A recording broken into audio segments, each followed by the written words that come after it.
Welcome to this week's video. This is lesson 3 in a series of lessons that I'm doing looking at the fundamentals of art. Those being line, tone, shape, colour, texture and composition. And as you know, this is the third lesson because I've just told you. Lesson 1 was on line, lesson 2 was on tone, and this one we're going to be looking at shape. And with shape, we're going to be using all the information we got together in the line and the tone lessons. They all merge together, but there is a sort of progression that you can follow, bearing in mind that you do take from all of the fundamentals. So let's go to the beginnings of shape. First thing we're going to look at is 2D shape. 2D shape and a line. You may think, well, drawing a shape is really easy. Well, in theory it is, but when you actually think about drawing a circle without a compass or anything else, it's actually quite a difficult thing to do. I think I've gone a bit off there. If you practice it, it gets better. I don't practice drawing circles very often. Even things like squares, because yeah, a square has got one straight edge, but then you have got to acknowledge a 90-degree turn. So in your head, you've got to do a 90-degree turn, and the line that you draw from there has got to be the same length as the line you draw from there. Now, this is a tip that you may have seen artists do, where they're like this on the subject in front of them. What they're doing is, on what they can see, they are lining up the pencil, putting their thumb how long it is, putting it against another line to check it. And that's basically what I've done there. They just do it in front with the model or the still life or whatever it is, or the landscape that's in front of them. 90 degrees, 2 equal length lines, and then you've got to find the point over here that is also 90 degrees and equal length. It's not as easy as it sounds. Then you're looking at rectangles. Rectangles in proportions can be vastly different. They are rectangles, but if you drew that in place of that, it would be completely wrong. And when it comes to doing things like buildings, windows, doorways, things like that, being able to judge that length of line compared to that length of line, which is one of the principles of art, proportion, that's what I'm going to be doing after these 6 lessons are finished, is the principles of art. You need to bear that in mind, the relationship between those two and that 90-degree angle. 90 degrees when you're doing horizontal and vertical is actually quite easy. But what about a 90-degree angle when it's not on horizontal or vertical? You've then got to take that, spin it round 90 degrees and send it off in that direction.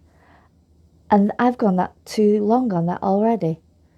So if I take that to about the same length and come across, it's a lot more difficult to do a square when it's not on the vertical or horizontal. Triangles, it's always easy to finish a triangle because you just join up the two ends. But when you start thinking about how big an angle is visually,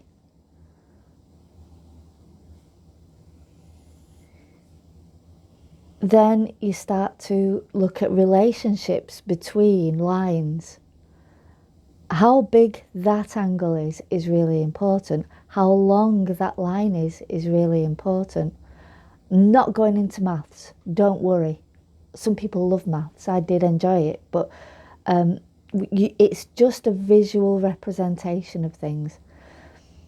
This practicing being able to accurately draw two-dimensional triangles with line is fantastic when it comes to start planning out compositions, which I'll go on to probably in the composition element of the lessons. So the next one is three-dimensional shapes. And with three-dimensional shapes, people tend to say, right, well, we'll start with a sphere because it's just a circle and then adding tone. The cube is a little bit more difficult because then you've got a little bit of perspective coming in. And I will be doing a section on perspective. But basically, you're drawing the faces of the cube. So everything is shortened. So that's me doing it from my head. The way I've done that there is in my head, I have done 1, 2 points, and I have taken that line from there, this line there, this line there, this line there.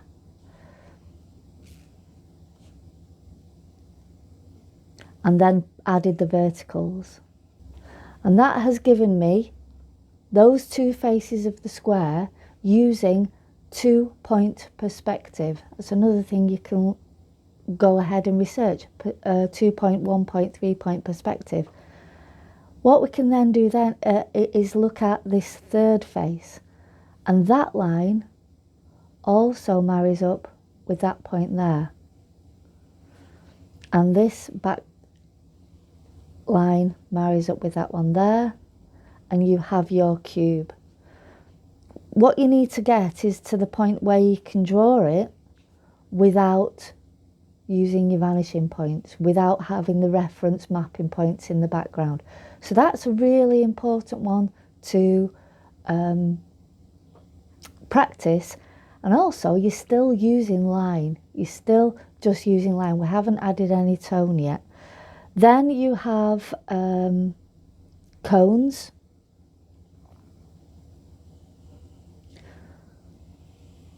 Where you have two lines of a triangle, which are the two sides, visual sides. That's where the cone goes round, there will be an edge that your eye will see past. There'll be a face where and that will create a visual edge.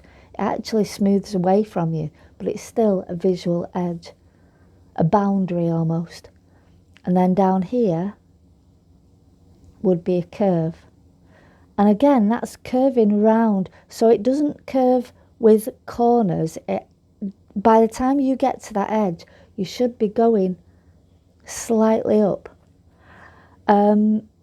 Another good one to do is a cylinder, where I have flattened a circle. So I've taken a circle that is flat onto you like that, and as I twist it like that, that side and that side are actually getting closer together, and as I open it up again, it gets wider again, like that.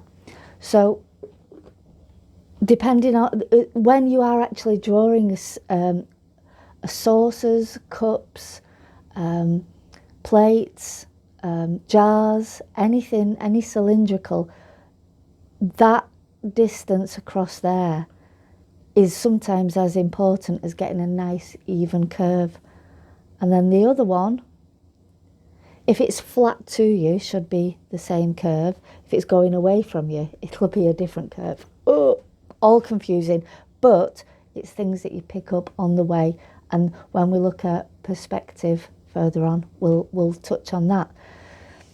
So there's your 2-dimensional and 3-dimensional shapes in line.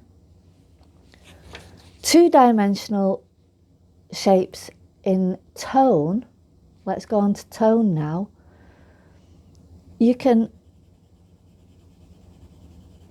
play around with the surface and use tone to create textures on these. So that tone on there has made that circle into something else. You could give your shape texture using different tones, working the way across. You can make a shape look like a void by actually having texture round the outside of it and having that disappearing. So that actually starts to look like a hole through something. Or, as you have started to do there, you can actually use tone in the background to make the shape stand out more. So, all messing around with 2D shapes. Let's look at progressing that to 3D shape now. So, with 3-dimensional shapes, the sphere, everything in the 3-dimensional shape, the first thing we need to look at is a light source.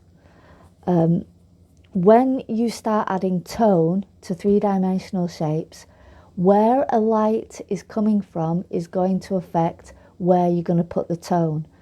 So I'm going to put the tone on this side.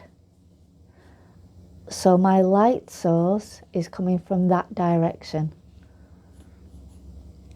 And they're going to be sat on a surface. I'm not just going to draw them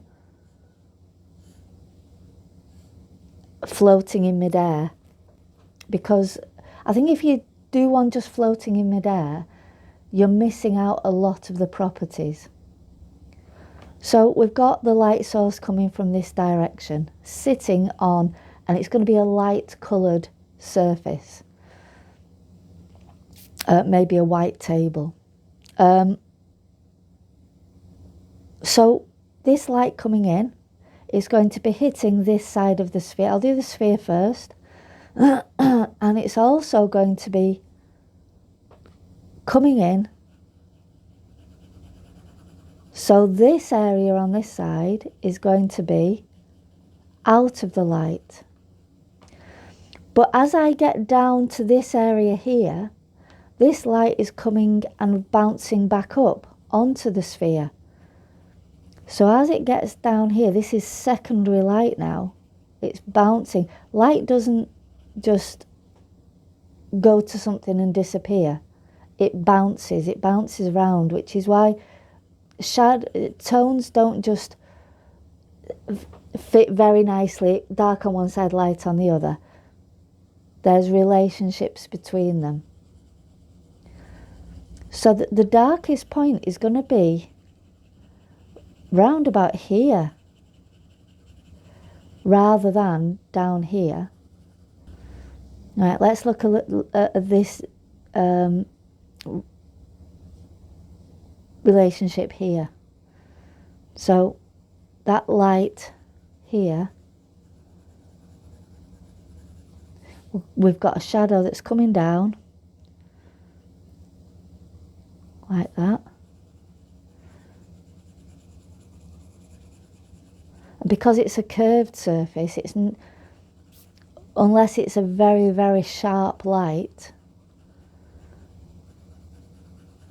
it will be darker in the middle, like so, and then rounded. Light's coming down, so actually the shadow's going to come out to about here, but the further away from the object, the less pronounced it is. And the light bouncing out. So as well as the light being reflected back up to there, the colour of this ball, I'm going to call it a ball now, will also be affecting the surface it's standing on. So if it's dark, the light reflecting back and bouncing between the two might actually put a secondary light haze underneath the ball, because light doesn't stop, it just keeps going until it runs out of energy, really, and gets absorbed into surfaces, which is what black is. Black is where all the energy from the light has been absorbed. None is coming back at you. Okay, so the cube, because it's not a curved surface, it's actually a little bit easier. The light's coming down and this way from the back. So this surface here will be the lightest. Quite an even tone all the way across, which is actually quite difficult to do. This is the next dark tone. It has a darker value, and a little bit of light will just be caught on that bottom edge and on that leading edge there. I'm going to show that leading edge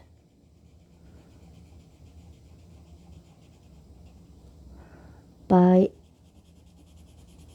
putting some tone in the background. Put a little bit of background there to accentuate that side of the sphere. But once you start using tone, what is around the subject is just as important.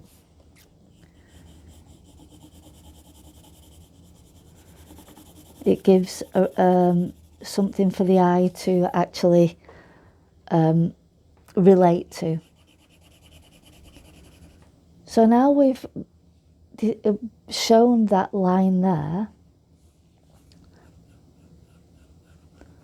and we've got a shadow coming across there. Well, the light's coming from that side, so yeah, it will be very slightly like that. So the lightest face will be this one that we can't see, and this will be the darkest face. Just making sure that transition between those two faces is a true transition and not just a straight line.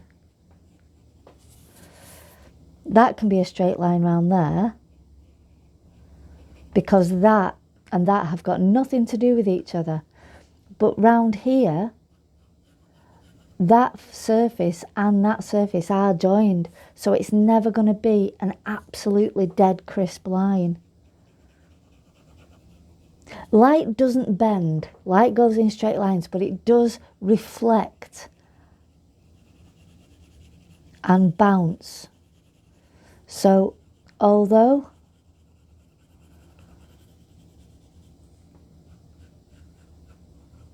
it won't be bouncing round the corner, bending round the corner, there will be an influence as to how much light gets reflected onto these surfaces compared to right behind here.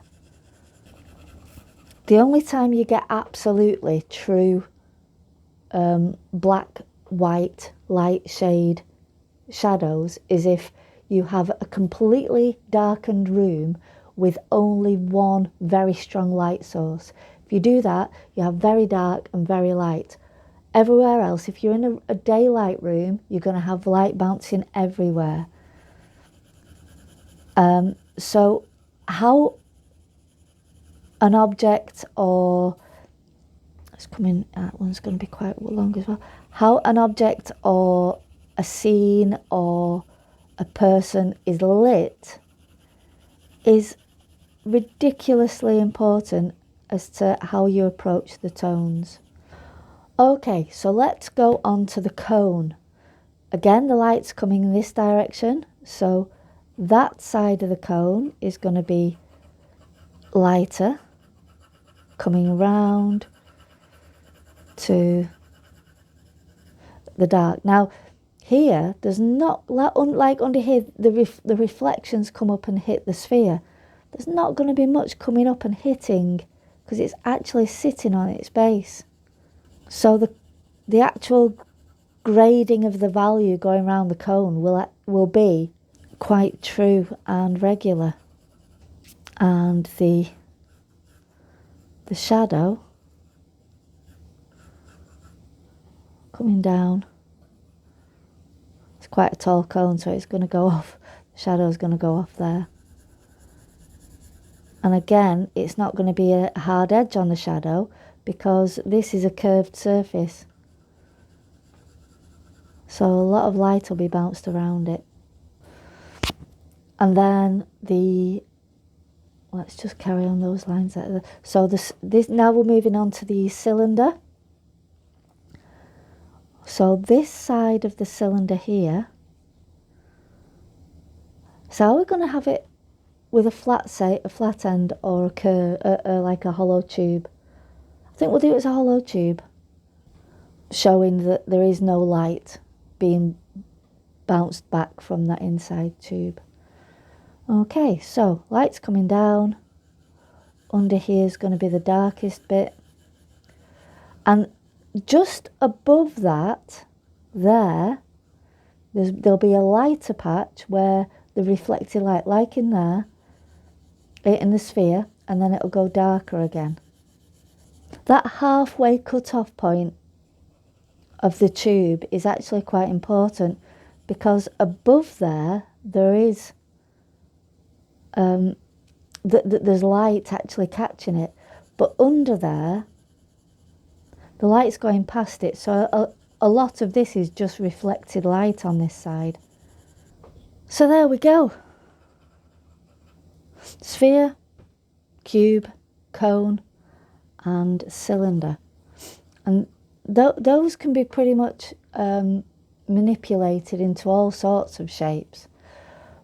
But it's good to be able to do these out of your head without having to use reference so that you completely understand what you're actually looking at. So that's shape with line and tone, and shape, three-dimensional shape with tone. There's a little bit of elements of line in there, but I've basically looked at shape and tone. What I also wanted to mention here is when you look at this area in the background, that can be described as negative space. So negative space is the area of your drawing that is the background. It's not the object, but the gaps between the objects make shapes. And I can show you that better when we actually do a drawing. So I'm going to do a drawing of this painting. Let's look at doing a quick shape line drawing, and then I'm going to add some tones, showing you how you can use negative space and tone to actually describe the shapes a bit better. First thing I'm going to do is a lovely sphere of an apple there. So I'm just going to map that in. Next to it, and you may be able to see it's just touching the edge of the apple, there is the chopping board, and I'm going to really lightly, with a light mapping line, draw in that squashed circle shape. And if you remember, I said the gap in the squashed circle, that distance is really important. Right, and next we're going to look at this knife. Now, the way I look at anything with a straight line in a drawing is I take, right, if it was horizontal, I'd understand where it goes in the drawing. This isn't a horizontal knife. It's at an angle that I can copy.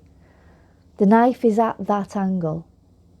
What I've then got to decide is, along that angle, where is it in relation to the other two shapes? I'd say it's about there. And then how long is it? Well, I know that it points into the apple around about there. Let's do that again. It's that sort of angle, and it goes into the chopping board about there. That is the point and the end of my knife. We have half a peach here, and the peach pokes out at the top there, and it comes down. Now, how does it come down to this knife? Now, you may notice there is a negative space here, which is like a triangle. This shape here is like a triangle. So if you get that triangle angle coming down to the knife without drawing it, just in your head, and the same here, that bit of the chopping board is a negative space behind the peach and behind the knife. So I'm not drawing the peach, I'm drawing that negative space. I'm drawing that shape there, and that will make your peach. The other half of the peach goes over the chopping board. I'm using that little guide there, and it comes, if you look all the way across there, the other side of the peach is just over halfway across there. So I know that that peach, I'm looking at the negative space of the grey behind it, which it looks sort of like that. We have 3 raspberries. I'm just going to draw those as sort of off spheres. What I'm going to do with these apples, with the apple and the plums, I'm going to draw a triangle in my head between the core of the apple, the core of the plum, and the white reflection on that plum. If I just said how far away is that, I'd get it wrong. But if I put in a third reference point, it makes that direction and length a little bit easier to focus on.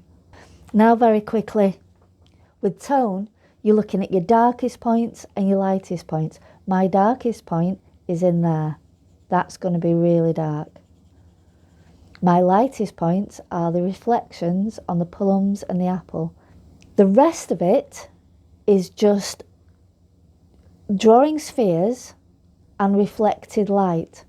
Really quickly, I'm just going to scribble in some tonal values. So this isn't a finished drawing, this is just showing you the light's coming from this side, but there is also a light coming from that side. So the darkest bit is actually like halfway between there. And I'm going to leave a white bit there. And because the apple and the plum at the back have no relationship to each other, I can make that actually a nice crisp edge, showing that they're not related. A little bit of line lesson coming in there. Just going to leave that like that. So where the apple is here, because I have got no colour to actually distinguish between the knife and the apple, I'm actually cheating a little bit, and I'm making the edge of the knife a little bit lighter than it is in the painting. Because it's a tonal drawing, I want that edge to stick out more. I'm thinking about the texture of the raspberries as I'm doing it, but I'm using line again, but I'm actually going lighter as I go around to the top. And to finish off, a bit of a shadow on the chopping board. So you're starting to see how line, texture and tone all come into play when describing shape. So there we go, a quick tonal drawing. I mean, what I'm going to do very quickly, quick thing you'd expect, I'm going to just do the background. Let's see how quick I can do the background. There we go. That was quick. I think what it does show is it's important not to skimp on the background. You may think, oh, it doesn't need a background, but if you are drawing something with a dark background, you really need to put it in. Otherwise, the rest of the relationships of the tones don't work. Right, so hopefully that's been quite useful for you. We've looked at shape, how you can draw shapes two-dimensionally, what to remember as far as angles and proportion and length of line. Then we started looking at three-dimensional shapes, how lighting is really important, reflection from surfaces, that sort of thing. And then I showed you how I would take the ideas of shape. It's also really helpful to use those little negative space tips of looking at the shape of things behind your item rather than actually looking at the shape of the item itself. Really useful when you've got two things with a gap between them. Instead of trying to draw one next to the other, thinking, oh, is it close enough, is it far enough away? Look at the shape of that negative space between them. So that's shape. Got quite a lot done. Next session is going to be colour. Oh, that's like a whole new can of worms being opened. But I'm going to try and keep it as simple. I'm not going to blind you with everything else. And we're going to build on the line, the tone and the shape work that we've already done. Start to introduce colour, but not in a mind-blowing sort of crazy way. I'm just going to give you the basics, because colour and all these fundamentals fitting together really comes when you start looking at the principles of art, which is what we'll be doing after we've finished the fundamentals. Not trying to blow your mind, I'm just trying to keep it really simple. This was an exercise in showing what you can do with just line, tone and shape that we've done so far. Once I've introduced colour, we'll go on to texture and composition. Those are the 6 main fundamentals, and after that in a different course we'll look at the principles. So there is only one thing left to do today, and that is questions and answers. Questions and answers. So today's questions and answers, the question was asked from 3 different people. It was from Catherine, Paul and Sue. So I thought, well, if 3 people are asking a similar question, I better try and think of an opinion on it, really. And that's the question of AI art, artificial intelligence art. What do I think of it? How do I think it's going to influence the art that we're doing, that I do? I have thought about it, and I'm watching. I'm watching to see what happens. For me, the dawn of AI art must be, I can only imagine it feels very similar to when artists at the time saw photographs becoming more and more popular, black and white photographs, and people who did drawings for papers must have been like, well, what do we do next? And it finds a niche. It doesn't take over anything, it just finds a platform.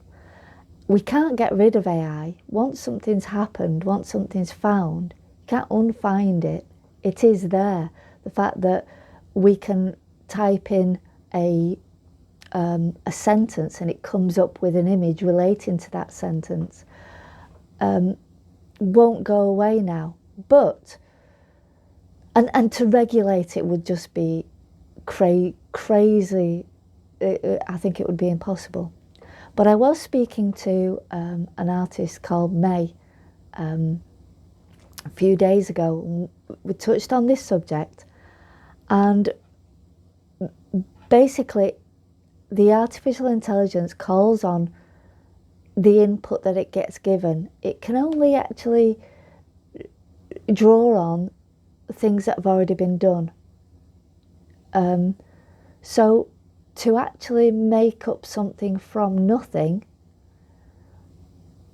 is still a step away.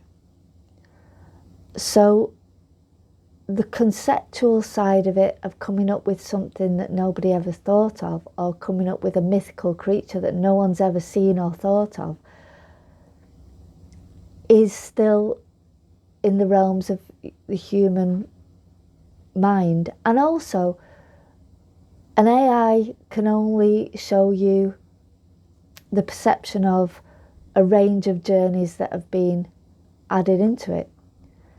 It can't follow your journey. It can't follow your emotional reaction to anything. It just gives a representation using inputs it's been given. So I don't think AI will ever overtake the art that's been produced by an individual. As far as what the ethics behind it, of actually taking other people's work, other people's paintings, and saying you can now have a painting in the style of, that doesn't make me feel comfortable.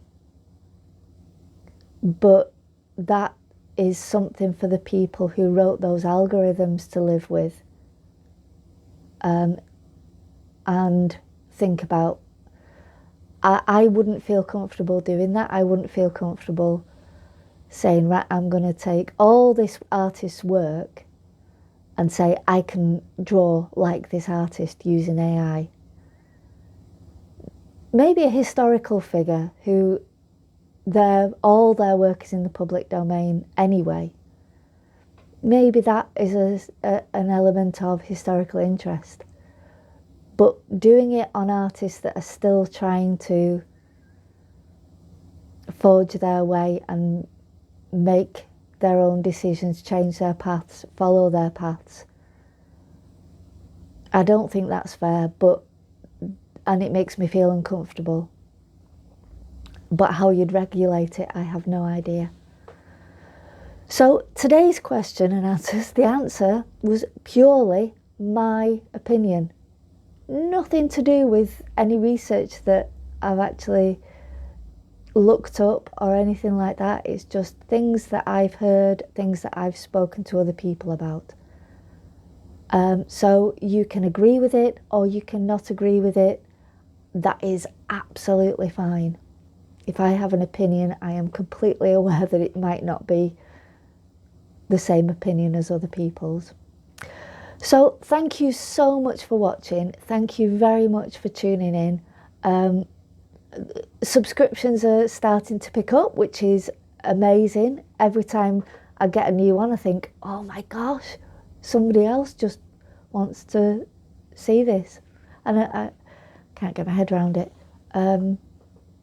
I'll keep going because I'm finding, when I was teaching, I found that trying to explain something to someone else made me understand it more.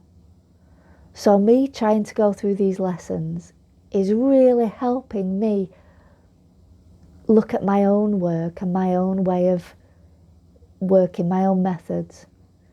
So I'm getting a lot out of it as well, which is good. I like recording progression. I like recording what I'm doing. So even if nobody was subscribing, I'd still be here. So thank you very, very much. Really, really appreciate it. And I'll see you next week when we look at colour. Thanks very much. I'll see you soon. Bye.